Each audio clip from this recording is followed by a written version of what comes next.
Are you tired, overwhelmed? Do you feel like you're constantly battling a tide of anxiety, distraction, and a never-ending quest for something more? What if I told you that much of this struggle isn't your fault? What if the very systems designed to connect us are actually engineered to keep us hooked, dissatisfied, and constantly chasing external validation? They don't want you to know there's a way out. An ancient operating system for the mind forged in the fires of empires and plagues that offers clarity, resilience, and profound inner peace. This isn't just philosophy. It's a toolkit for navigating the modern chaos. This is Stoicism. Welcome to the Wisdom of Stoics. We're not just a channel. We're fellow travelers on a journey to rediscover this ancient wisdom. Today, we're uncovering 5 life-altering Stoic principles that the powers that be might not want you to fully grasp, because a truly empowered mind is harder to control. These aren't just nice ideas. These are blueprints for radical self-improvement and a life lived on your terms. Are you ready to reclaim your mind? Let's dive in. Principle 1. The dichotomy of control. Principle number 1, and arguably the cornerstone of all Stoic principles, is the dichotomy of control. Sounds simple, right? But its implications are truly life-altering. Epictetus, a former slave who became one of Stoicism's most revered teachers, laid it out clear: some things are within our power, while others are not. Think about your daily life in the U.S. How much energy do you spend worrying about things you absolutely cannot influence? The stock market, political decisions made miles away. What your boss might be thinking, whether your ex will text back, even the traffic jam you're stuck in. We're conditioned, almost programmed, by a 24/7 news cycle and social media outrage machine to fixate on external events. Why? Because an anxious, externally focused population is easier to influence, easier to sell to. The ancient wisdom of the Stoics cuts through this noise. What can you control? Your thoughts, your judgments, your responses, your actions, your efforts, your values. That's it. Everything else, the outcome of your efforts, other people's opinions, your health, to a degree your reputation, is ultimately outside your complete control. Trying to control the uncontrollable is the root of so much suffering. Consider the high-pressure job market. You can't control if you get the job offer after an interview. That depends on countless factors: other candidates, the interviewer's mood, internal company politics. Obsessing over getting the offer breeds anxiety. But what can you control? How thoroughly you research the company, how well you prepare your answers, how professionally you present yourself, the effort you put into your resume. Focusing on these controllable inputs is where your power lies. This is a fundamental step in self-improvement. This isn't about apathy. It's about strategic allocation of your precious mental and emotional resources. It's about freedom from the tyranny of what-ifs that the modern chaos thrives on. Imagine the mental space freed up if you truly internalize this. For the next 24 hours, every time you feel stressed or anxious, pause and ask, is this within my control? If not, consciously redirect your focus to what is. Write it down. You'll be amazed. Principle 2, amor fati. Our second life-altering Stoic principle is amor fati, a Latin phrase that translates to love of fate. Now, this isn't passive resignation. It's an active, courageous embrace of everything that happens, good or bad, as if you chose it yourself. Nietzsche, though not a Stoic, was deeply influenced by this idea and popularized the term. In our American culture, obsessed with the pursuit of happiness, often defined by external achievements and avoiding discomfort, amor fati sounds almost radical. We're told to fight against adversity, to never give up on a specific outcome. to constantly strive for a better, often externally defined future. But what if this constant resistance is the source of our suffering?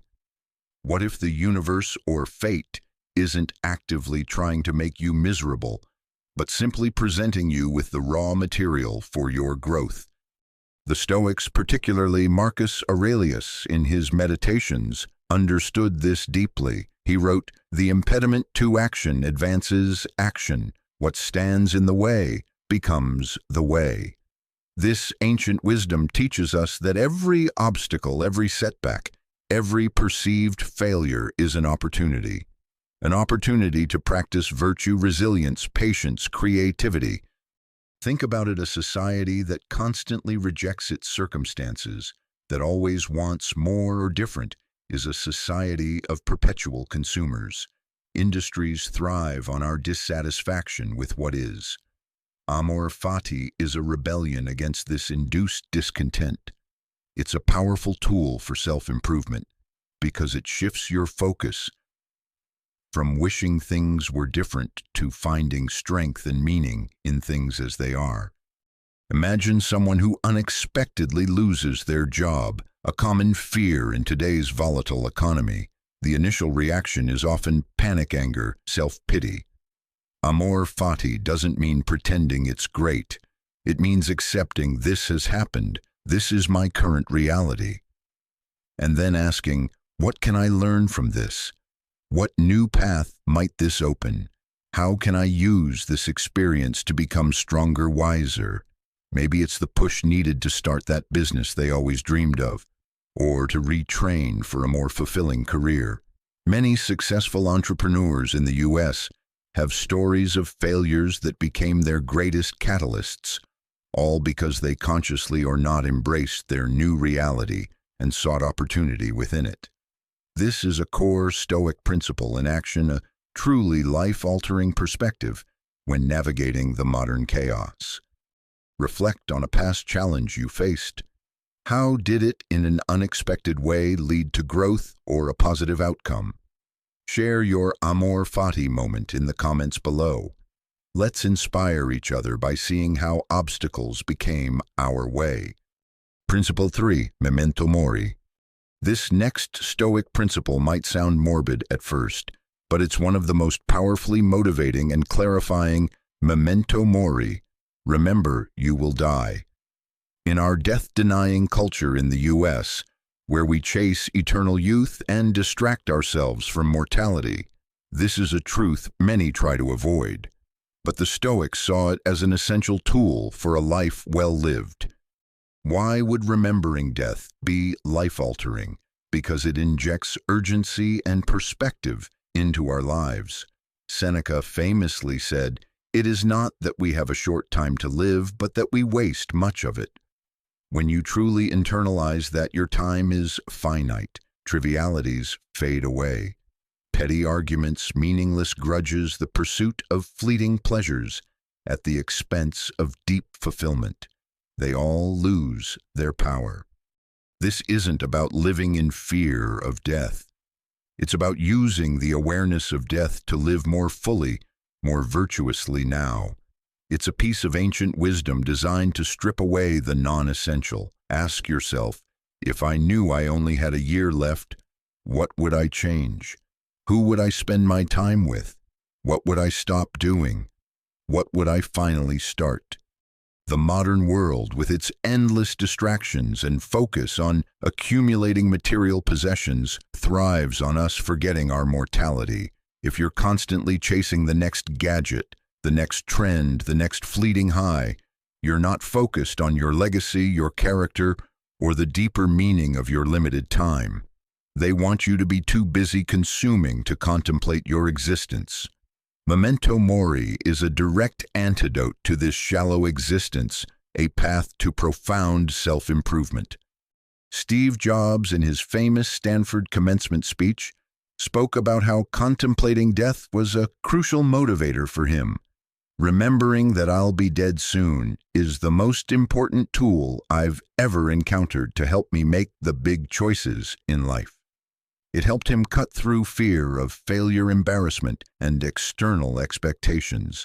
This isn't just for titans of industry. It's for anyone who wants to live with intention rather than by default.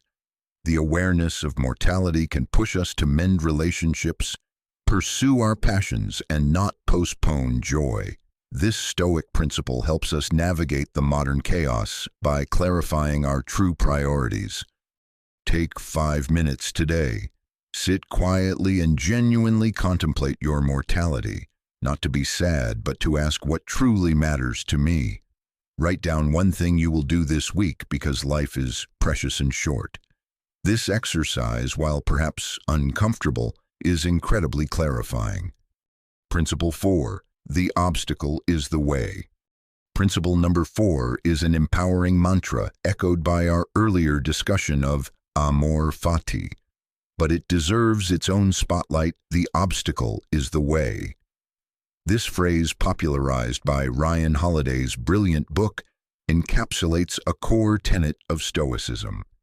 Marcus Aurelius wrote, "The impediment to action advances action.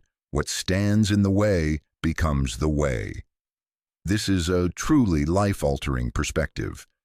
In the American narrative of success, we often see obstacles as unfortunate roadblocks, deviations from our perfect plan. We try to avoid them, go around them, or complain about them. But what if these obstacles are not in the way, but are the way? What if they are the very tests designed to forge our character, hone our skills, and reveal our strength? This ancient wisdom teaches that every difficulty carries within it an opportunity for growth. Financial hardship can teach resourcefulness and resilience. A difficult relationship can teach patience and communication. A health challenge can teach gratitude for the body and the importance of self-care. The modern chaos throws plenty of obstacles our way, but the Stoic sees these not as reasons to despair, but as invitations to practice virtue. The easy button culture, the promise of quick fixes and effortless success, these narratives make us soft. They make us fear and resent obstacles. Why? Because a populace that shies away from difficulty is more easily managed and less likely to challenge the status quo. Embracing the obstacle is the way is an act of rebellion against this engineered fragility. It is essential for true self-improvement. Think of any great achievement in U.S. history or in your own life. Was it easy, or was it born from overcoming significant challenges? The Wright brothers faced countless failed attempts before their first flight. Civil rights leaders faced immense violent opposition. Entrepreneurs face constant market uncertainties. Their obstacles didn't stop them. They defined their journey and their ultimate success. They didn't just overcome obstacles, they were transformed by them.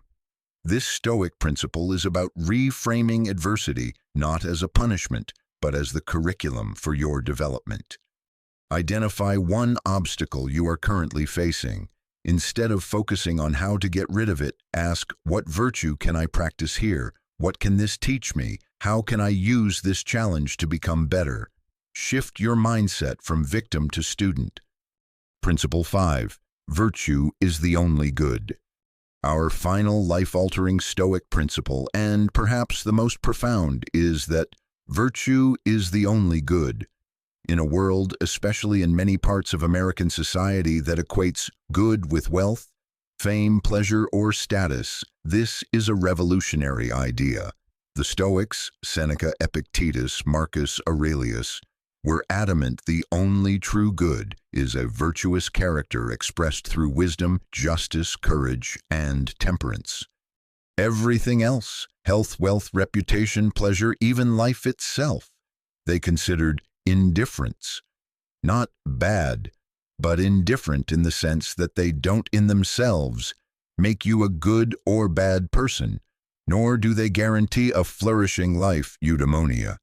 You can be wealthy and miserable, famous and corrupt, healthy and cruel. Conversely, you can face adversity with immense inner peace and moral integrity. This piece of ancient wisdom is a radical reorientation of our values. It asks, what are you truly striving for? Are you chasing external markers that are ultimately fleeting and outside your full control? Or are you cultivating an inner character of excellence that no one can take from you? This is the ultimate form of self-improvement.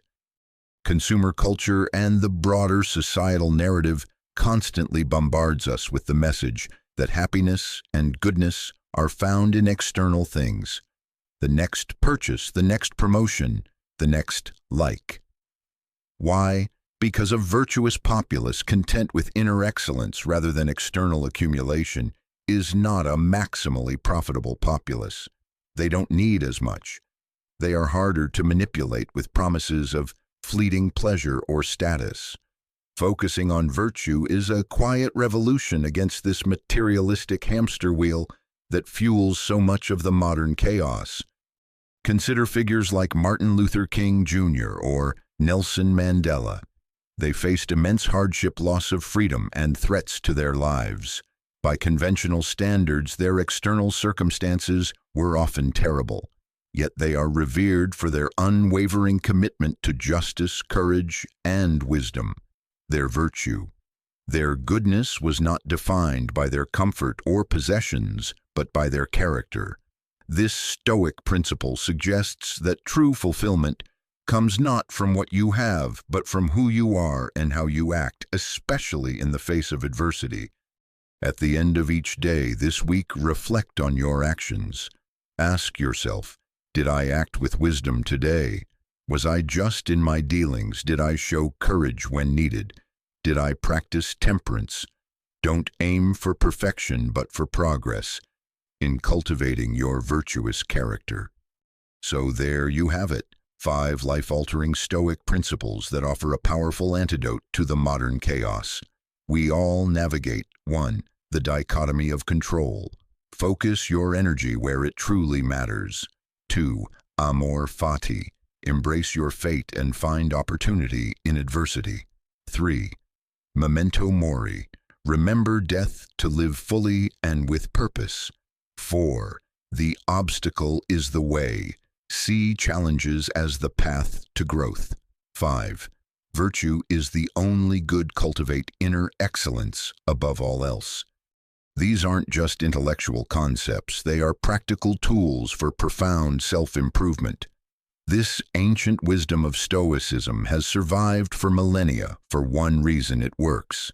It empowers you to build an unshakable inner citadel, to find peace amidst turmoil, and to live a life of meaning and purpose, regardless of external circumstances.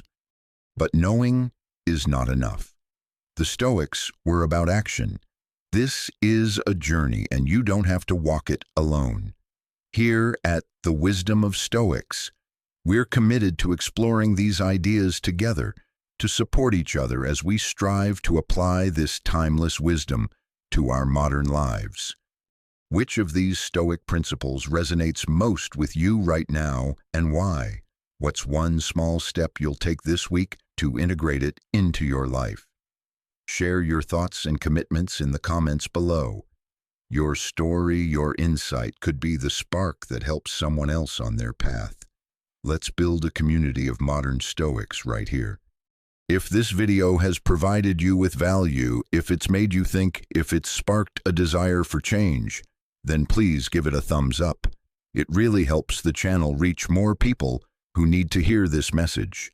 And if you haven't already, hit that subscribe button and the notification bell so you don't miss our future explorations into the vastness of Stoic thought and practical application. We are the Wisdom of Stoics, your companion on the path to a more resilient, virtuous, and fulfilling life.